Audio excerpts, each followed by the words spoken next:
Welcome to the Wally Show Aftercast. All the stuff we did not get to during the course of the show today, including some politics. We didn't get to it the other day, but former President Trump announced that he is going to run in the 2024 campaign. I, for one, was shocked. But then again, like, nothing around him shocks me anymore. Mm-hmm. Like, I'm not surprised. I did not think that.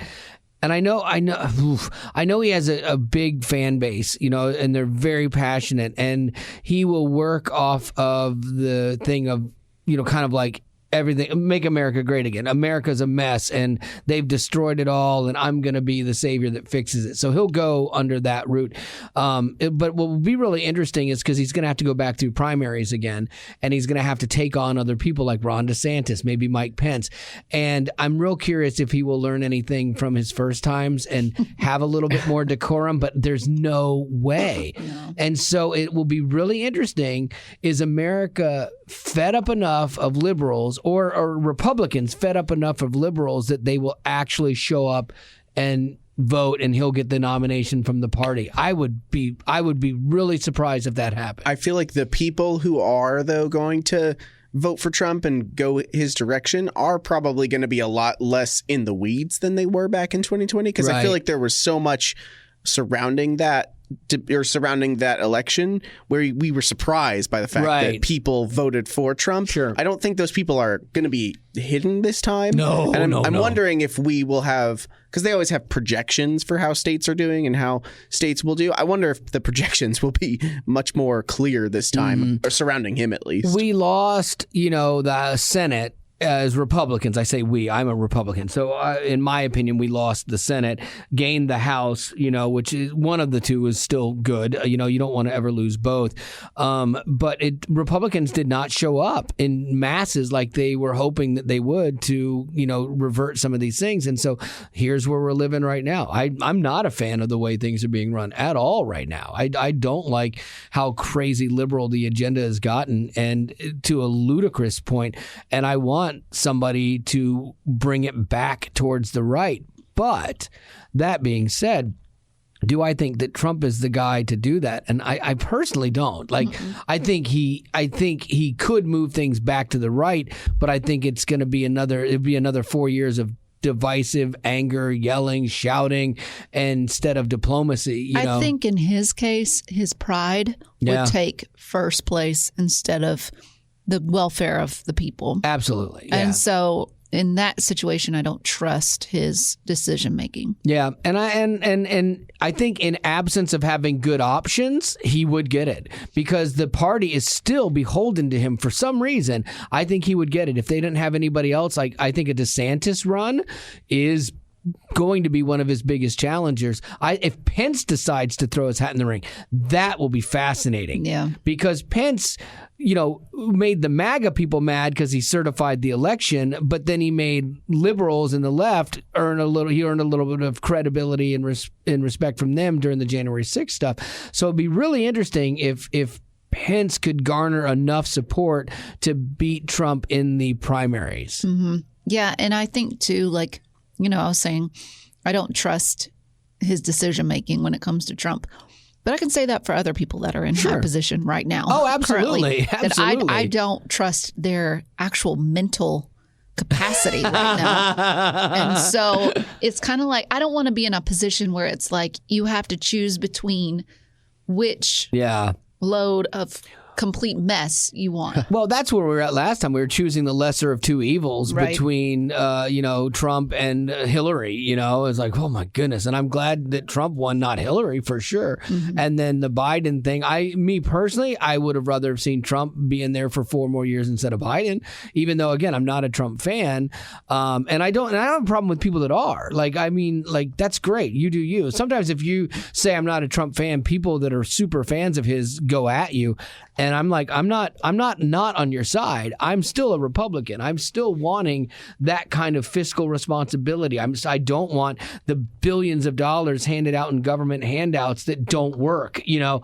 So I'm not a fan of that stuff. So I am on the conservative side, but I think that there has to be a better option than all of the extremes we've been at for so long. We're just polarized still, and if we go down this road again, we're going to continue to be polarized and fractured, and it's going to be another mess. And so it'll just be interesting. But speaking of all that mess, Betty Rock, because this will kind of dovetail into politics as well.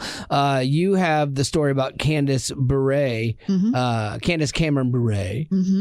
So she did an interview recently stating that she was leaving the Hallmark channel, which if you're a big fan of Hallmark Christmas movies, you won't be seeing her anymore. Yeah. That's because she's now going to be working with Great American Family, and she's making movies with...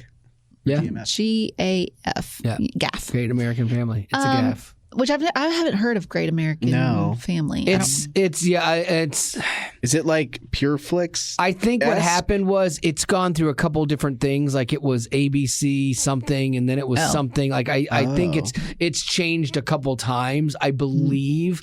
Well, the reason that it's a network. The reason she's changing is because she doesn't believe that Hallmark is focusing on traditional and Christian family values. Right. So they're getting closer to the LGBTQ friendly taste. Yeah. And I do believe that they have either last year or maybe it's this year, they're putting out their first Christmas movie that has to do with a gay couple. Right. So she decided, I'm leaving it for that. Now, when she made that announcement, there were people that were offended by what she had to say. Yeah. One of those being JoJo. She's the girl that you saw. Dance Moms. Yeah, and she had the big bows in her hair, blonde, all this JoJo stuff. Siwa. Yeah. Well, anyways, she came out maybe last year. Yeah. And she called what Candace said, she called it rude and hurtful to a whole community of people. Later on that post, one of Candace Cameron's Full House co-stars, Jodie Sweetin, she commented on JoJo's post, and she commented with, quote, "You know I love you," and then 2 heart emojis. Mm-hmm. So now they're wondering, is this separating the Full House community, right. you know? And then, and she's not alone. There was another actress from One Tree Hill, Hillary Burton. Yeah. And she was calling Candace Cameron names.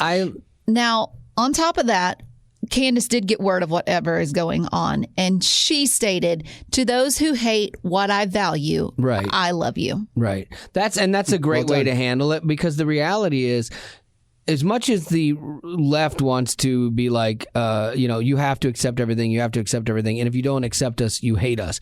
And that's not what Candace is saying. She says, hey, I support these values, and guess what? Newsflash, it is America. That's okay. You're allowed to support those values. You're allowed to be pro traditional marriage without hating somebody else. And that's what makes our society a democracy. But when you look at the LGBTQ cause, which, by the way, again, is a very small but ridiculously loud percentage of our population, and their goal is to not just have you accept them. Their goal is to dominate culture. They're putting it everywhere. They're putting it in schools. They're putting it, in movies. They're putting it in kids' programming, because they want you so badly to accept their way of life. And the reality is, just because you want it doesn't mean A, that it's right, and doesn't mean B, that I have to accept it. Okay? Mm-hmm. So I can have my own version of values and morals and what I think is right. And then at the end of the day, we all vote on things and majority wins. That's a democracy. So I love that, because I saw JoJo's thing. So rude to a whole thing, whatever, JoJo, you don't even know who you are. She's just lost as all get out, But the thing about this is, there's a new Disney film coming out called Strange World. And what's really interesting about this is they are doing a storyline for a kids movie with 2 of the main characters that are 2 guys, and it's a homosexual relationship. Okay. And so they're not trying to hide it anymore. Like for a while, there was an undercurrent of Disney sneaking in it and being very subtle, kind of boiling the frog. You know, that's what they say. You know, a frog doesn't know it's being boiled till it's too late. And so they just do it subtly. And so Lightyear was one of their first things where they had the gay couple, the lesbian couple. And so they kind of tested the waters with that. And now here they've got this new one. And now the main character is going to be, you know, in this relationship. And again, it's super directed towards kids. And so it really is like I'm finding that delineation where I don't want to support Disney with their movies when they keep making choices like this. If they like, I'm separating out movies from parks because everybody has different departments. You know, the movies department is in entertainment and they are really forcing this agenda. And so for me, I say, well, I'm not going to support that. Doesn't mean I hate you, but it doesn't mean that I have to support that. I don't want to see that do well. And so if you have traditional values, then maybe you don't want to see that do well. You don't go see it. That's how you do it. You force Disney's hand by commerce. Commerce is the only language they truly will understand. Yes, they will fight against it. Yes, they will go, you know what? Fine, we don't need you. We're going to keep making these movies and we're going to gay everything up. But at some point in time, when the stockholders come back to you and go, stop. No one wants to see, the majority of people don't want to see what you're putting out. You are killing our stock price. As someone who has pretty stinking good amounts of Disney stock, you are killing my stock price. I'm sick of it. It's killing me. The minute their price, I will promise you this, the minute the stock price gets back up to 150 or 170, I'm selling every bit of stock I have. Right now, I can't. Like, I can't take the loss, you know. But if they'll get back up, because I support the parks and things that aren't doing this outwardly catering to, the LGBT community. And eventually they're going to do that too. And so I'm going to have to be totally out of everything, you know. So I wanted to look at two different periodicals, like two different sources that were looking at the same movie. And so you've got this one from a gay-friendly LGBTQ plus whatever thing. It says, new Disney film Strange World teaches kids being gay is normal in the best way. So that's their take on it. And they can have that opinion. That's where they're at. And so Disney's new film Strange World includes the studio's first gay lead character, but doesn't make a big deal out of it. It seeks to normalize, and that's what we're talking about. If you get accustomed to it, you forget about it, you know. And when something becomes normal, then it's not seen anymore as, you know, right or wrong, and it's just normal. And that's how societies actually fall. But then you have the same story from CNBC, and it says, not at all secret gay agenda. Disney goes LGBTQ again with gay teen romance in major new animation. So two very different looks at the same story. And that just goes to show you again how incredibly divided we are. And once again, we are incredibly divided over a minuscule portion of our society, a percentage-wise of our society. Yet they are the tail that is wagging the dog because they are so loud. And if you don't like that, you have to get loud back. You do not have to be mean. You do not have to be vile. You do not have to be hate-filled. You just have to exercise your right to vote your opinion. And that's why voting is so important. And that's why what you support is so important. And I realize there's a little bit of hypocrisy in me saying, well, I need their stock to go back up so I can sell it. Fully understand that. I don't have blind spots of my own hypocrisy. But it's where you're at right now. Like, you already have it. It's not like you went and bought it despite feeling that way. You bought it and had it since you before worked there. They changed. And so I've got all this stock that I need to come back too, because I'm closer to retirement. And so I need this to come back. But, you know, I don't want to support the movies, you know, that they're putting out. So you'd rather be rid of it, but in a way that still supports like still your family. Benefits me. And yes. You. I know. I'm a hypocrite. I get it. I want to say two things. So the first one is I'm reading this book. It's called I Don't Have Enough Faith to Be an Agnostic or an Atheist. I think it's atheist. Anyway, I was very interested in it. I haven't gotten far in it. I think I'm only on chapter 1. I'm on the introduction, but it's so fascinating. But what I have learned so far is that the world, and this is mainly about religion, which can tie into your faith. I mean, in your LGBTQ standards and stuff. So in the book, it says that the world tells you, hey, religion is whatever you want it to be. It's your truth. Like any religion is okay because it depends on what person you are. It's how you see it. But either way, we're going to get to where we're going kind of thing. But the problem with that idea is that if you're saying all religions are equal, all religions are truth, right? Because they're truth to the person that believes it, then you have to believe that, there's, I forget which religion they said it was, that if you're not part of their religion, then you can be killed. And there's other religions that say you have to have human sacrifices. Well, then you're saying that that's okay too. Right. You can't say everything is truth if you're not really going to live up to that, because then you can't say to someone, well, my truth is that I believe human sacrifices are what my God wants. Right. They just mean like gentle religions. Yeah, they mean it can be your truth, but only if it agrees with the whole. So that you can't say that that's truth because it's truth for you. It's not truth for everybody. Think about what we've done. We have substituted God's truth.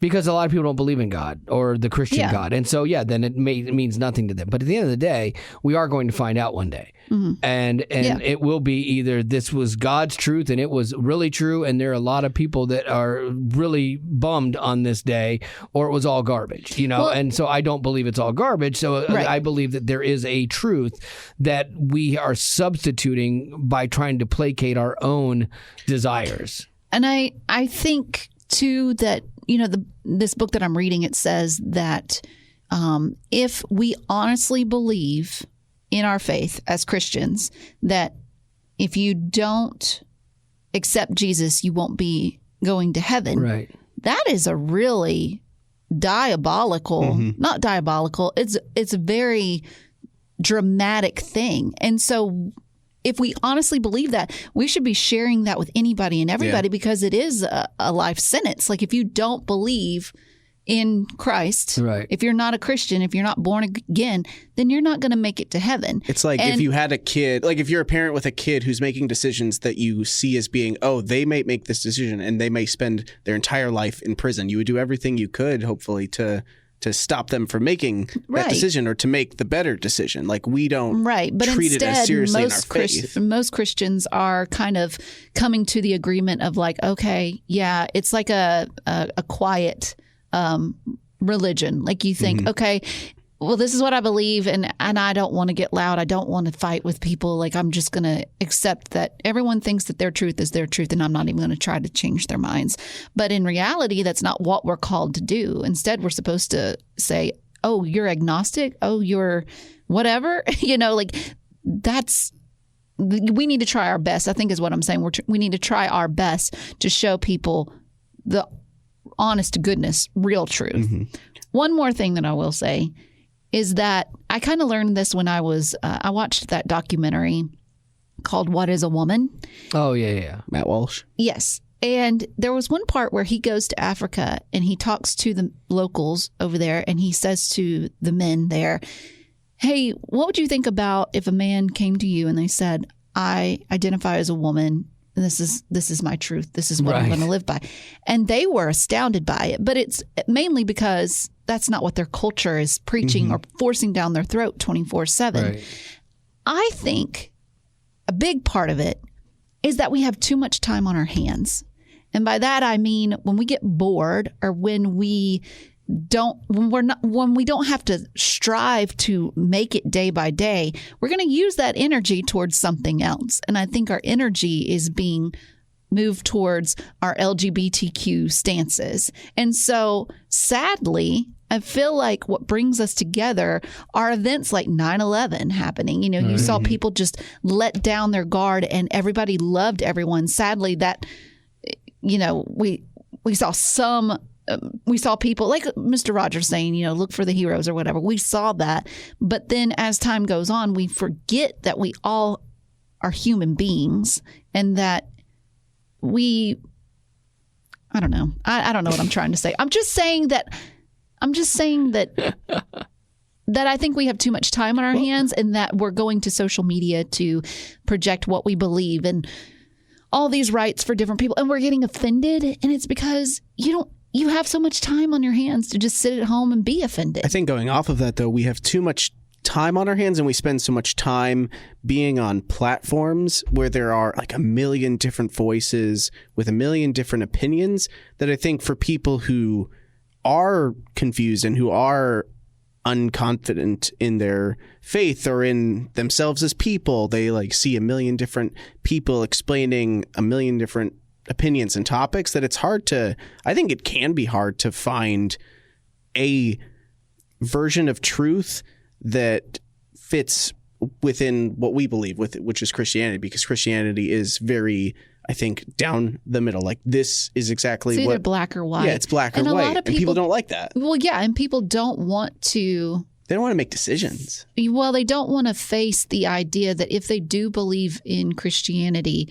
then that means that how they're living, they have to change. Well, yeah, because you don't want to change. You want to do what you want to do. So that's why you substitute your truth and you make up versions of it. We do this inside of faith, too. We make up versions that we think is acceptable, even though it's like in the Bible that's not the way it works. And we go, well, I think it could work this way. But I think, too, like with the LGBTQ community saying you have to accept us, you have to actually cheer us on. They're saying everyone has rights. Well, then where are the rights for the Christians who don't accept that but still want to love you in spite of it and hopefully show you the right way? Like, rights are given to the LGBTQ community, but those same rights aren't given to the Christian community. Back. Because they've demanded them, and they've demanded them loudly. And we have been silent, for the most part, and allowed things to happen. We've been silent with our votes. I mean, if you look at the Supreme Court, striking things down like Roe versus Wade, that's coming out against, a progressive liberal agenda. And if you look at, like, now there's concern because there's a marriage act again before the House, and there's a concern that it looks like they're going to pass it, and then they think that the Supreme Court will shoot it down, And so, again, if you don't think that your vote matters, there's a lot of things we can't change in this world, but boy, howdy, if you don't think your vote matters, you could not be more wrong. Well,